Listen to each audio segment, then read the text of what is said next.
rise and shine. Early bird, get the worm. Good morning, ladies and gentlemen. The real E-Leezy.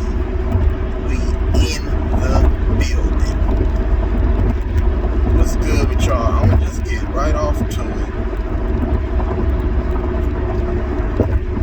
it. Steph Curry is the best player in the fucking world. And we can debate. I'm not really worried about numbers.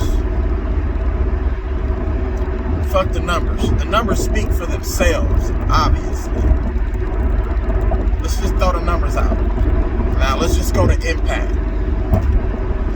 Let's just go to his leadership. Let's just go to him lead by example. The Warriors have no other all first team players on their roster that's playing right now. And the only other one that they have is Clay. Curry led the league in scoring last year. Did they go to the playoffs? No, they didn't. Did he do everything in his willpower to make sure that they would? Yes, he did. We can always point out deficiencies and flaws in anybody's game. We can always go to games or series where they wasn't the best player at that particular time and they fell short. We can do that to everybody. Because if it's all about numbers, we can just look at, you know what I'm saying, the million times LeBron James fell up short, but average down there 80, you know what I'm saying, 80, 20, and 15. Think about it. Think about it. You know what I'm saying? That's why numbers are so misleading. What about the impact that you got on the ball club, though? You feel me? What about that part of the game? Like, we don't want to talk about that. The Warriors are the best team in the NBA, just based off of that alone. Impact. You know what I'm saying? It was the same way with what Kawhi did for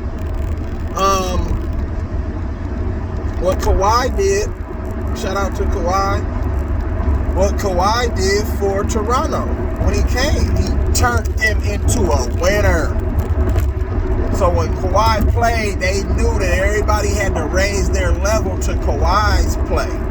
And then what happened? When Kawhi sat down hella games, he said, man, they need to figure out how to win without me. They need to become championship level. And what happened?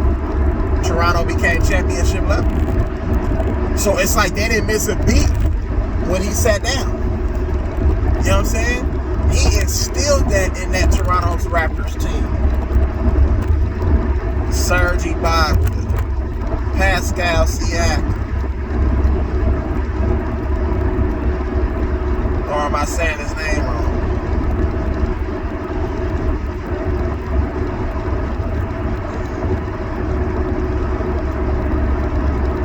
I don't think it's Pascal. I think I'm fucking his name up. My bad, Siakam. But I'm just trying to make my point is that's the same type of impact that Curry has on the Warriors.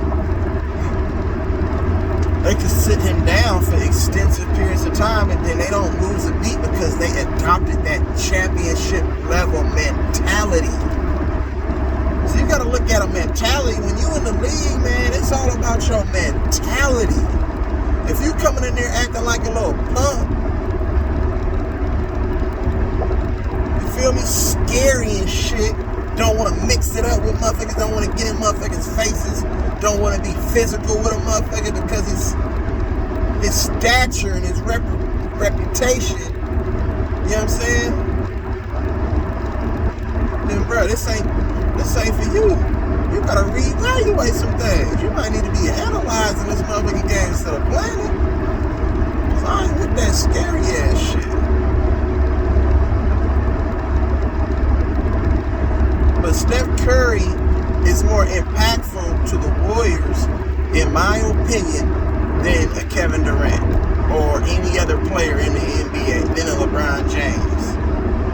The impact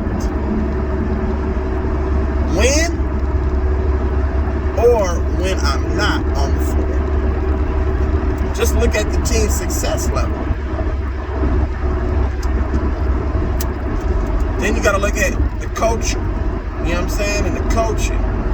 I do think Steve Curry is just a bonehead sometimes. Like, sometimes I just feel like he does shit that's just inexplicable. It's very abrupt. You know what I'm saying? It's trying to show that he's the main honcho. But those players pretty much know that this system, they really play within the system well in it. Draymond Green leads that charge. Iguodala leads that charge. It's just a domino effect. It's just sort of kind of like a magnet. That basketball IQ is a motherfucker. When you have a fucking elite level basketball IQ, you're going to turn any other team into a good team. You might not turn them into a winner, but you'll drastically improve their success status. I'm just saying. Just keep it 100 for what it is. Keep it 100 for what it is.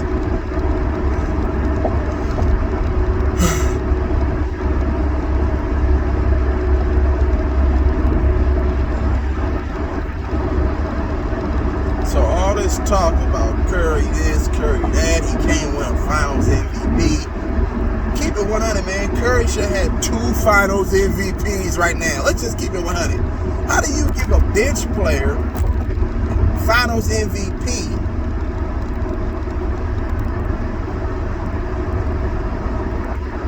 when averaging less than the best player on the team? And the person that he came in to guard, see, they try to make it seem like Iguodala came in and shut down motherfucking LeBron in those 2015 finals. That's inaccurate. LeBron still averaged 30. He still averaged about 15 rebounds. And he still averaged down there 8, 9, and 6. Down there a triple-double for the series on shooting efficient from the basketball field. Think about that. How can I give opposition niggas who guard me when I'm torching these niggas? How can I give this nigga Finals MVP? See, when you a great player and we don't really have necessarily too many flaws, the media and the motherfuckers controlling this shit behind the scenes will try to highlight something to make you look bad, just so they'll have something to talk about. Because that's all they can talk about with Steph. Can he win Finals MVP? Can he win Finals MVP? Can he win Finals MVP? But check this out. He can do everything in his willpower to win Finals MVP. But the motherfuckers who are voters are in control of distributing that trophy and naming it Finals MVP. They hold all the motherfucking power. Period. KD ain't winning no motherfucking Finals MVP without being on an elite level squad. That's why he's hella mad at Kyrie. Like, you know what I'm saying? You think LeBron can win motherfucking Finals MVP on an elite level without motherfucking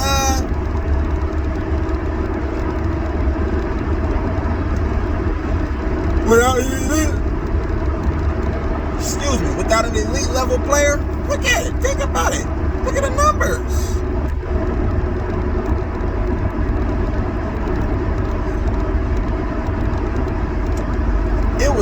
They want LeBron to win Finals MVP so bad that they was even thinking about giving him Finals. Motherfucker said he should have won Finals MVP in the motherfucking Finals that he lost. And it's just like, are you fucking kidding me? Come on, man. That's how much they want you to like a motherfucker. The media, mainstream, you feel me? If all I care, I don't give a fuck if Curry ever win a Finals MVP. He got hardware. He got rings where he was very, very impactful for those rings. No matter if they gave him a motherfucking stupid ass Finals MVP or not. It's not gonna hurt his legacy. I can guarantee you that. I can guarantee you that it's not gonna hurt his legacy, because you know why? Steph Curry transcended and transformed this game. You got motherfucking 7'3" centers want a motherfucking crossover step back 3 when they should be getting their big soft fragile ass in that paint and punishing motherfuckers and averaging 100 points. Period, point blank.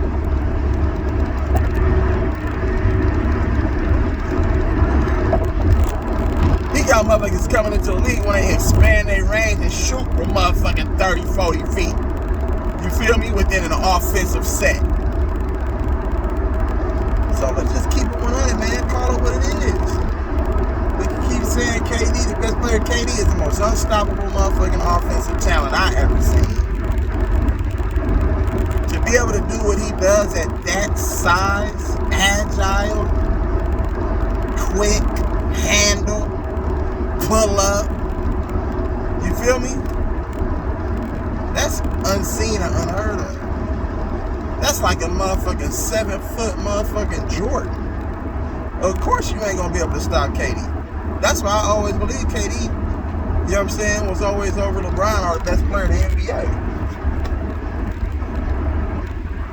But what's happening with that Brooklyn team right now? They're not even at the top of the East right now.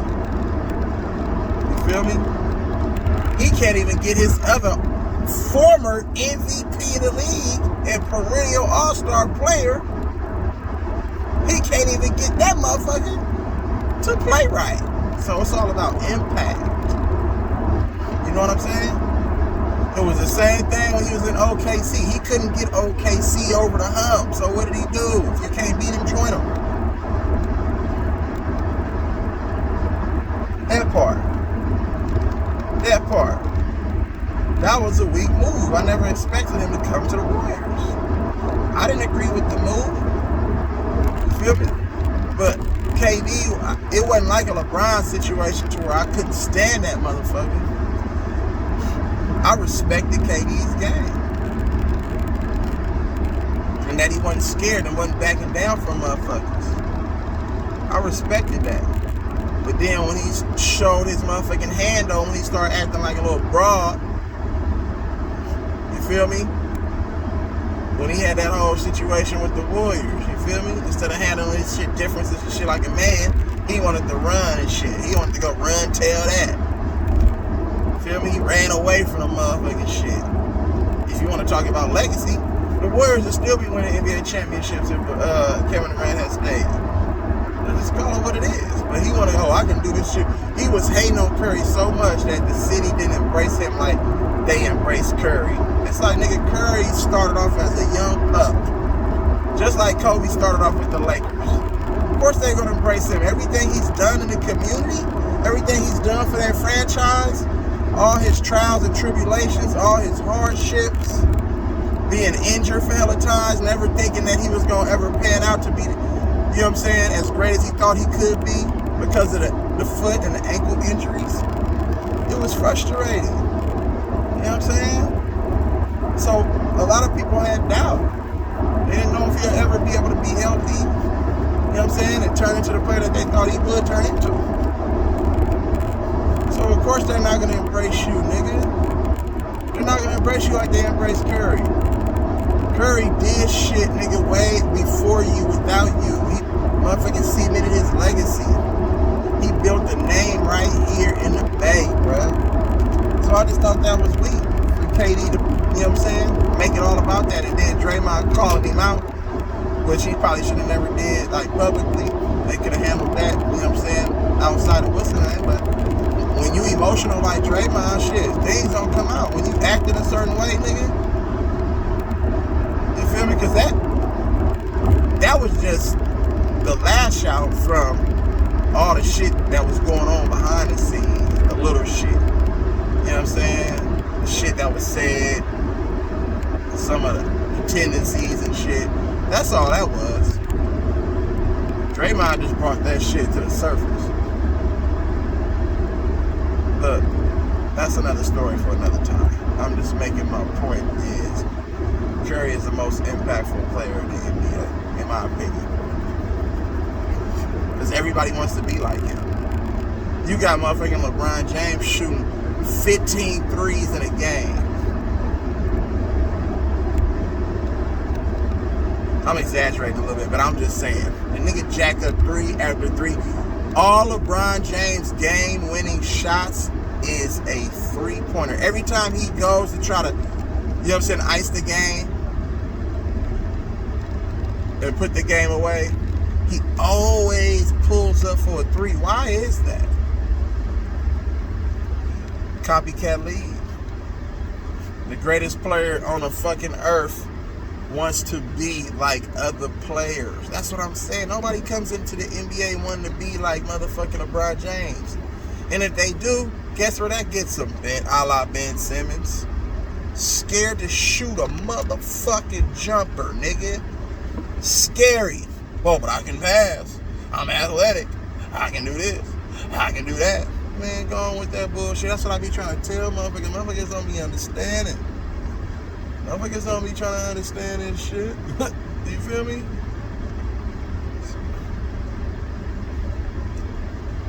Curry is that guy, man. And I'm not saying that because I'm a fan. That's my team. None of that shit. I'm going to keep it 100. Just like I like motherfucking Kawhi Leonard.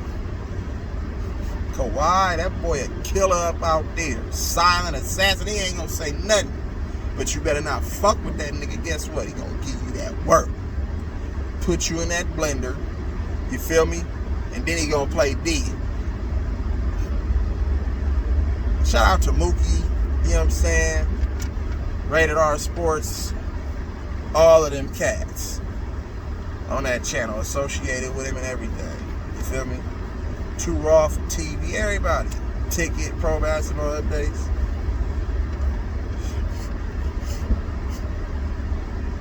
They be talking that real shit. You know what I'm saying?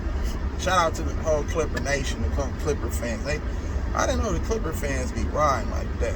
Clipper fans got some crazy motherfuckers straight up. The motherfuckers be knowing what they be talking about sometimes too. But everything is debatable. Everything is debatable. And that's fine. That's okay. We all just give our perspective on what we think, what we see, how we feel. So it's all love. It's all good. I can talk about, you know what I'm saying, Kawhi Leonard and what he's did for that LA Clippers franchise. Look at how they playing right now. Missing their best player. They battle with injuries. Marcus Morris been out with the knee. Serge Ibaka with the back. Other injuries. You know what I'm saying? Nicholas Batum been out. You just got to look at this shit from an overall perspective. The Clippers going to be there when they get fully healthy. They going to be there. They should have been there a couple years ago, but they blew all them second half motherfucking 17-point leads inexplicably. I don't know what the fuck going on with that. I thought it was just rigged up because they didn't want Kawhi, you know what I'm saying? I guess they didn't want Kawhi to pass motherfucking LeBron or make LeBron look bad, but that's another story. You feel me? But the Clippers should have been there a couple years ago. So I think they've grown. Paul George is playing MVP type basketball right now. You feel me? And that's what it is. They have great coaching, leadership. So I think they'll be there. I don't know if we can say that they're better than the Warriors fully healthy. If both teams are fully healthy, can't really say if they're better than the Warriors. The Warriors have a lot of different weapons. You know what I'm saying? A lot of different players that buckle in, play D. You know what I'm saying? Players that's reliable. You can rely on like the depth of the Warriors. I can't say the same for the Clippers because some of their key guys they battle injuries. So can they stay healthy? Now, if they can stay healthy, then will it be highly competitive? Of course it would. I still think the Warriors will edge them in the 7-game series, no matter who has home court. That's just my opinion.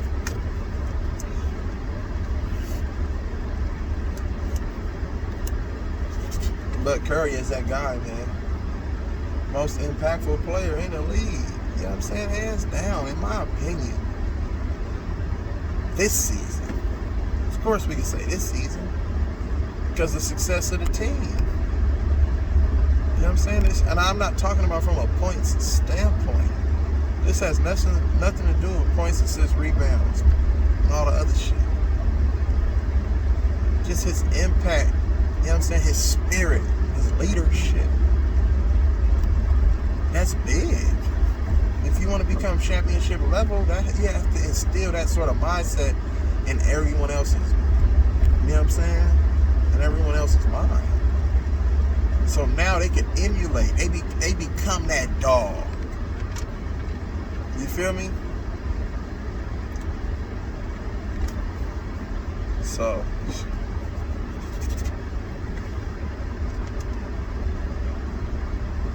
yeah, man, that's what I think, man. Make sure y'all like, share, subscribe, man. Cause I'm gonna give it to you raw, uncut, real. That's what I do. That's who I am. You feel me? Let's make this shit happen. So, you know, God bless everybody. I hope everybody has a blessed day. Have a blessed day. And you know, I'm gonna talk this shit, you know, a little bit later on. I'm gonna get with y'all. I mean, you know, peace, love, and blessings, man.